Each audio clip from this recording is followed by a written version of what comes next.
स्नेही विद्यार्थियों, स्नातकोत्तर उत्तरार्ध हिंदी साहित्य की कक्षा में आप सभी का हार्दिक अभिनंदन। आज हम षष्ठम प्रश्न पत्र प्राचीन एवं मध्यकालीन काव्य के अंतर्गत महान काव्य के प्रणेता लोकनायक तुलसीदास की कवितावली के बारे में चर्चा करेंगे। कवितावली मुक्तक कृति है। इसे कवि ने कांडों में विभाजित किया है। यह अंश बालकांड से संबंधित है। यहाँ कवि ने तुलसीदास जी ने यहाँ भगवान राम के बाह्य सौंदर्य की अद्भुत छटा का आकर्षक वर्णन प्रभावशाली शिल्प में प्रस्तुत किया है। आज हम कवितावली के कुछ अंशों की व्याख्या करेंगे। एक सखी अपनी दूसरी अंतरंग सखी से श्री राम के बाल रूप की सुंदर शोभा का बखान कर रही है। पद्य इस प्रकार है। अवधेश के द्वारे सकारे गई, सुत गोद के भूपति ले निकसे। अवलोकी हो सोच विमोचन को, ठगी सी ही रही जे न जगे दिक से। तुलसी मन रंजन रंजित अंजन, नैन सुखंजन जातक से। सजनी ससी में समशील उभे, नवनील सरोरुह से विकसे। सखी कह रही है कि जब मैं सवेरे सवेरे अवधपति राजा दशरथ के द्वार पर गई तो मैंने देखा कि राजा अपने पुत्र राम को गोद में लिए हुए निकल रहे हैं। उन समस्त चिंताओं से मुक्त करके प्रसन्नता की स्थापना करने वाले राम को देखकर मैं आश्चर्यचकित हो गई।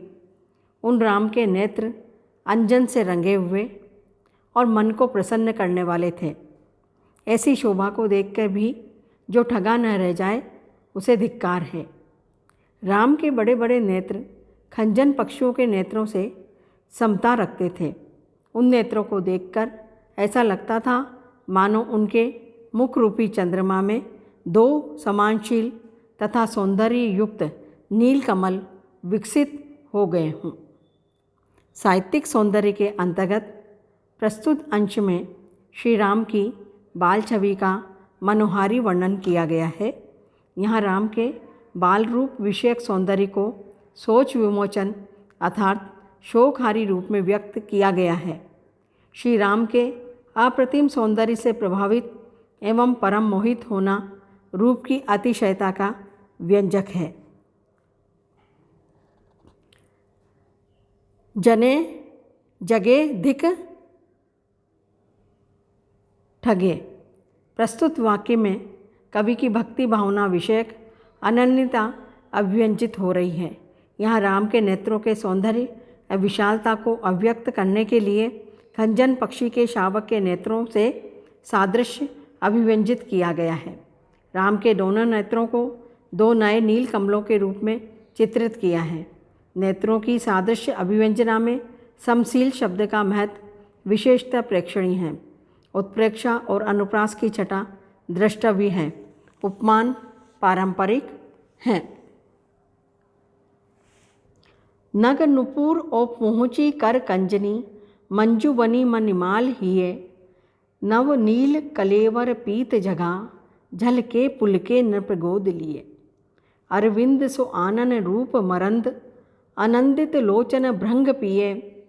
मन मोन बस्यो अस बालक जो, तुलसी जग में मल कौन जिए। प्रस्तुत सवैया तुलसीदास कृत कवितावली के बालकांड से लिया गया है। कवि ने बालक राम के आभूषणों और वस्त्रों की शोभा के साथ उनके मनोहर शोभा का वर्णन किया है। तुलसीदास जी कह रहे हैं कि बालक राम राजा की गोद में हैं। उन्होंने पाँव में नुपुर और कमल जैसे हाथों में कंगन और हृदय पर मणियों की बनी सुंदर माला पहन रखी है। उनके नए श्याम रंग के शरीर पर पीले रंग का झगला झलक रहा है। वे राजा की गोद में पुलकित हो रहे हैं। उनके मुंह कमल के समान है, जिस पर सौंदर्य मकरंद की भांति आच्छादित है। दर्शकों के नेत्र रूपी बहुरे उस रूप मकरंद का आनंदपूर्वक पान कर रहे हैं। तुलसीदास कहते हैं, यदि किसी के मन में ऐसा सौंदर्यशाली बालक नहीं बसा तो वो संसार के अन्य किस फल की कामना में जी रहा है। अर्थात जीवन का चरम लक्ष्य भगवान राम के इस सुंदर बालक रूप को हृदय में स्थापित करना ही है। साहित्यिक सौंदर्य के अंतर्गत रूपक, उपमा, अनुप्रास आदि अलंकारों का प्रयोग किया गया है। इस अवतरण में राम के बाल रूप की झांकी प्रस्तुत की गई है। शिशु राम को गोद में लिए राजा दशरथ के पुलकित और आनंदित होने की स्थिति भी संकेतित है। इससे कवि वात्सल्य भाव की व्यंजना कर सका है।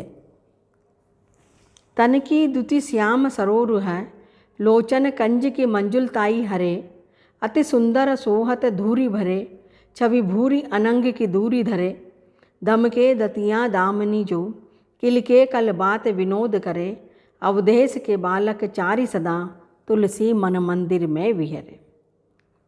प्रस्तुत अवतरण कवि तुलसीदास द्वारा रचित कवितावली से लिया गया है। यहाँ कवि ने अपने मन को अयोध्यापति राजा दशरथ के राम आदि 4 बालकों की क्रीड़ा भूमि के रूप में होने की प्रार्थना की है। तुलसी कहते हैं कि राम, लक्ष्मण, भरत एवं शत्रुघ्न अयोध्या के नृपति दशरथ के 4 सुत उनके मन रूपी मंदिर में सदा विहार करे, यही उनकी एकमात्र मनोकामना है। उनके स्वरूप का वर्णन करते हुए तुलसीदास जी कहते हैं कि उनके शरीर की कांति श्याम कमल के सदृश हैं। उनके नेत्र कमलों की सुंदरता विशालता को फीका कर रहे हैं। अर्थात नेत्रों की सुंदरता एवं शोभातिशयता ने कमलों को मात दे दी है। जब वे खोलकर आते हैं तब उनका शरीर धूल से धूसरित हो जाता है। उस समय वे बहुत ही सुंदर प्रतीत होते हैं। उस समय की शोभा के समक्ष कामदेव की शोभा दूर हो जाती है। अर्थात कामदेव की शोभा भी फीकी जान पड़ती है। उनके छोटे छोटे दांतों की कांति विद्युत के समान दमक रही है। इस प्रकार से सुशोभित वे बाल स्वभाववश किलकारियाँ मारते हुए आनंदित हो रहे हैं। इसी अनुपम स्वरूप पर तुलसीदास जी मोहित हो उठे हैं, अपने मन रूपी मंदिर में बसाने की कामना कर रहे हैं। प्रस्तुत पद में राम आदि के बाल सुलभ लीलाजन्य आनंद की अनुभूति का सहज वर्णन किया गया है। कवि ने अपनी कामना की अभिव्यक्ति भी कर दी है। उनके शरीर की श्यामल कांति को श्याम कमल की कांति के सदृश बतलाया गया है। नेत्रों को कमल की मनोहरता से भी कहीं अधिक रूपातिशयता का विधायक बतलाया गया है। धूल धूसरित शरीर की शोभा के सम्मुख कामदेव की शोभा को हीन द्युति बतलाया गया है। तुलनात्मक अंश देखते हैं। हरिजु की बाल छवि कहो वर्णी, सकल सुख की सीव कोटि मनोज शोभा हरणी। प्रस्तुत पद में रूपक, उपमा, प्रदीप अलंकारों का प्रयोग हुआ है। वरदंत की पंक्ति कुंदकली, अध्राधर पल्लव खोलन की, चपला चमके घन बीज जगे, छवि मोतिन माल अमोलन की। घुंघरारी लटके मुख ऊपर, कुंडल लोल कपोलन की, न्योछावर प्राण करे तुलसी, बलि जाऊ लला इन बोलन की। बहुत ही सुंदर अंश है। भगवान राम के बाल स्वरूप विषयक सौंदर्यतिशयता का निरूपण किया गया है। कुंद पुष्प की कलिका के सदृश मनोहर है, जिसके विषय में तुलसीदास जी कह रहे हैं कि मैं उन पर न्योछावर जाता हूँ। बोलते और हंसते समय उनके ओष्ठ और पुष्ट के खोलने पर मैं न्योछावर हो जाता हूँ।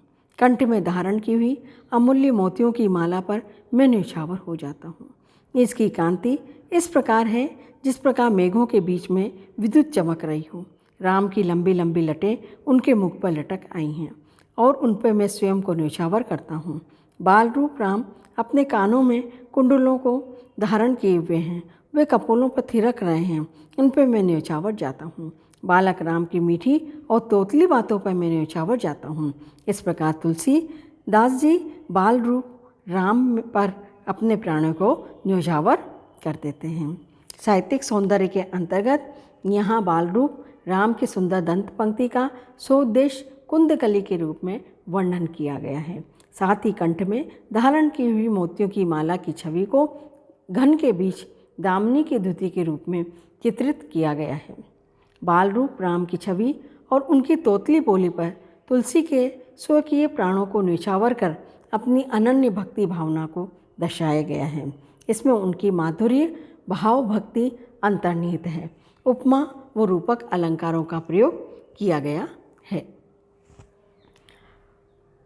मय नम हनु पुर दहनु गहनु जानी, आनी के सबे को सारु धनुष गड़ायो है। जनक सदस्य जैसे भले भूमिपाल, किए बलहीन बल आपुनो बढ़ायो है। कुलिस कठोर कर्म पीठ ते कठिन अति, हटी न पिनाक कहूँ चपरी चढ़ायो है। तुलसी सो राम के सरोज पानी परसत ही, टूटियो मानो बारे पे ते पुरारी ही पढ़ायो है। प्रस्तुत अंश भी तुलसीदास द्वारा रचित कवितावली से अवतरित है। इस पर कवि तुलसीदास ने सीता स्वयंवर में सबके असफल हो जाने पर राम के द्वारा शिव धनुष तोड़ने का वर्णन किया है। वे कह रहे हैं कि कामदेव को नष्ट करने वाले और पुरुष राक्षस को जलाने वाले भारी समझकर तीनों लोगों का सर अंश लेने के बाद धनुष बनवाया गया था। उस समय राजा जनक की सभा में जितने अच्छे और प्रसिद्ध राजा थे वे सब उस धनुष ने शक्तिहीन बना दिए और इस प्रकार अपनी शक्ति बढ़ा ली। व्रज और कछुए की पीठ से भी अधिक कठिन उस शिव धनुष पर जित करके शक्ति लगा के कोई भी राजा डोरी नहीं चढ़ा सका। वही धनुष राम के कमल जैसे कोमल हाथों से छूते ही इस प्रकार टूट गया जैसे उसे बचपन से ही शिवजी ने ये सब पढ़ा दिया हो। साहित्यिक सौंदर्य के अंतर्गत अनुप्रास, उपमा, उत्प्रेक्षा अलंकारों का सुंदर प्रयोग किया गया है। भाषा ओज गुणमयी साहित्यिक ब्रजभाषा है।